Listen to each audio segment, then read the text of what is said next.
날마다 쓰는 나의 신앙일기 TV 데일리 큐티 나무향기입니다. 오늘은 빌레몬서 1장 4절에서 7절을 묵상하겠습니다. 내가 항상 내 하나님께 감사하고 기도할 때 너를 말함은 주 예수와 및 모든 성도에 대한 내 사랑과 믿음이 있음을 들음이니 이로써 내 믿음의 교제가 우리 가운데 있는 선을 알게 하고 그리스도께 이르도록 역사하느니라. 형제여, 성도들의 마음이 너로 말미암아 평안함을 얻었으니 내가 너의 사랑으로 많은 기쁨과 위로를 받았노라. 바울은 하나님께 늘 감사하는 사람이었습니다. 그가 옥에 갇힌 상태에서도 하나님께 감사했다는 것은 그가 얼마나 겸손한 사람인지 알 수 있습니다. 바울은 사도였고 여러 계시를 받은 사람이었지만 그가 불완전한 사람이라는 것을 잊지 않았고 그에게 직분을 주시고 능력을 주시는 분이 하나님이시라는 것을 잊지 않았습니다.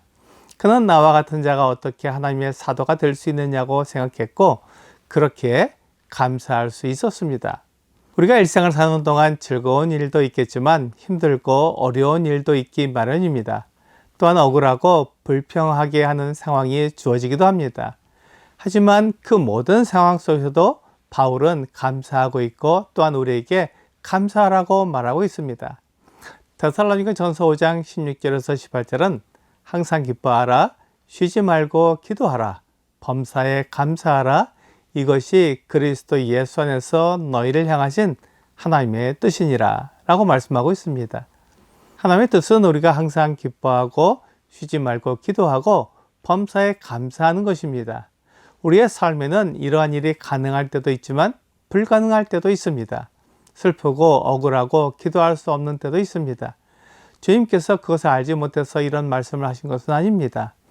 주님은 우리가 사람이라는 것을 알고 계시며 한계가 있다는 것도 알고 계십니다. 그러나 우리가 이렇게 해야 겸손할 수 있고 하나님께 영광을 돌릴 수 있기에 하나님은 우리가 이렇게 살기를 원하십니다. 그래서 바울은 항상 하나님께 감사한다고 말하고 있습니다. 또한 바울은 기도할 때 빌레몬을 말할 뿐만 아니라 여러 교회를 위해서도 기도하고 동역자들을 위해서도 기도했습니다. 바울은 기도의 사람이었습니다. 우리가 기도하는 것은 하나님께 내 생각을 관철하려는 것이 아니라 하나님의 뜻을 따르기 위한 것입니다. 그래서 그는 사람들이 하나님의 은혜와 평강 가운데 하나님의 뜻에 순종하도록 기도하는 것입니다. 바울은 하나님께 빌레몬을 맡기고 인도해 주시기를 기도했습니다. 빌레몬은 사랑을 나타내는 사람이었습니다. 그는 예수님과 성도들을 사랑했습니다. 그 사랑은 말로만 이루어진 것이 아니라 행동을 통해 나타난 사랑입니다. 그의 집을 개방해서 교회로 모일 수 있게 했습니다. 이것이 사랑을 나타내는 모습입니다. 빌레몬은 또한 예수님에 대한 믿음과 성도들에 대한 믿음이 있었습니다. 바울은 오네시모와 에바브로에게 빌레몬의 믿음과 사랑에 대해 말해 주었을 것입니다. 그리스도에 대한 온전한 믿음이 성도들에 대한 사랑을 가져옵니다. 골로새서 1장 3절에서 5절은 우리가 너희를 위하여 기도할 때마다 하나님 곧 우리 예수 그리스도의 아버지께 감사하노라. 이는 그리스도 예수 안에 너희의 믿음과 모든 성도에 대한 사랑을 들었으며 너희를 위하여 하늘에 쌓아둔 소망으로 말미암음이니 곧 너희가 전에 복음 진리의 말씀을 들은 것이라 라고 말씀하고 있습니다. 골로새에 있는 인사말과 빌레몬에게 보낸 인사말이 비슷합니다. 그런데 여기에서 우리가 한 가지 알 수 있는 것은 그리스도 예수 안에 있는 믿음과 성도에 대한 사랑은 하늘에 쌓아둔 소망으로 말미암았다는 것입니다. 소망이 있어야 믿음이 생기며 그 믿음으로 말미암아 사랑이 나타납니다. 그런데 그 소망은 복음 말씀을 통해 갖게 됩니다. 그러므로 복음으로 말미암아 믿음, 소망, 사랑이 나타나는 것입니다. 고린도전서 13장 13절은 그런즉 믿음, 소망, 사랑 이 세 가지는 항상 있을 것인데 그 중에 제일은 사랑이라 라고 말씀하고 있습니다. 믿음, 소망, 사랑은 항상 있을 것이기에 그리스도의 삶에서 중요한 것입니다. 빌레몬은 믿음과 사랑이 있는 사람이라고 소문이 났습니다. 그의 믿음의 교제라는 말은 아마도 빌레몬이 믿음으로 사랑을 나타냈다는 말입니다. 빌레몬이 사랑의 헌금을 준 것입니다. 헌금을 하는 것은 그만큼 관심이 있다는 말이며 사랑한다는 말입니다. 빌레몬의 믿음의 교제가 우리 가운데 있는 선을 알게 했다고 말했습니다.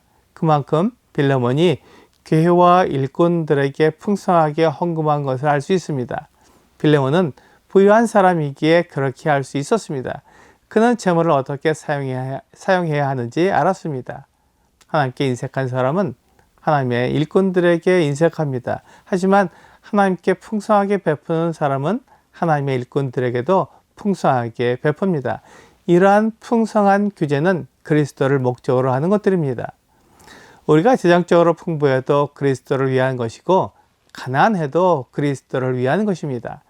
빌립보서 4장 12절과 13절은 나는 비천에 처할 줄도 알고 풍부에 처할 줄도 알아 모든 일 곧 배부름과 배고픔과 풍부와 궁핍에도 처할 줄 아는 일체의 비결을 배웠노라.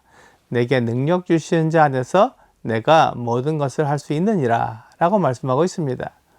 풍부한 것도 가난한 것도 그리스도를 향해 나아가도록 만들어줍니다. 이것이 중요합니다. 재물을 나를 위해 사용하지 않고 그리스도를 위해 사용해야 합니다. 우리는 먹든지 마시든지 무엇을 하든지 하나님의 영광을 위해 해야 합니다. 이것이 그리스도를 위해 물질을 사용하는 방법입니다. 빌레몬의 사랑으로 인해 성도들의 마음이 평안함을 얻었습니다. 우리에게 있는 재물을 바르게 사용하는 것은 성도들이 평안하고 위로를 받는 것입니다. 한 개인이 즐거운 것이 아니라 온 교회가 즐거운 것이 옳게 재물을 사용하는 것입니다. 오늘의 적용 질문을 보겠습니다. 우리는 받은 만큼 행하게 됩니다. 예수 그리스도의 은혜가 나에게 얼마나 크게 느껴지나요? 그 은혜가 나의 행위에 어떤 영향을 미치고 있나요? 오늘 베풀 수 있는 은혜를 적어보세요. 주님께서 나에게 주신 것을 다른 성도와 나누는 것이 사랑입니다. 믿음을 통해 사랑이 나타나고 복음 말씀을 통해 소망이 생깁니다. 주님께서 주신 모든 것을 서로 나눔으로 그리스도의 은혜를 경험하게 됩니다. 모든 성도가 즐겁고 위로받도록 사랑을 나타내야 합니다. 오늘 내 행동을 통해 성도들이 기쁘고 위로받도록 그리스도를 나타내는 여러분과 제가 되기를 주 예수님의 이름으로 기도합니다.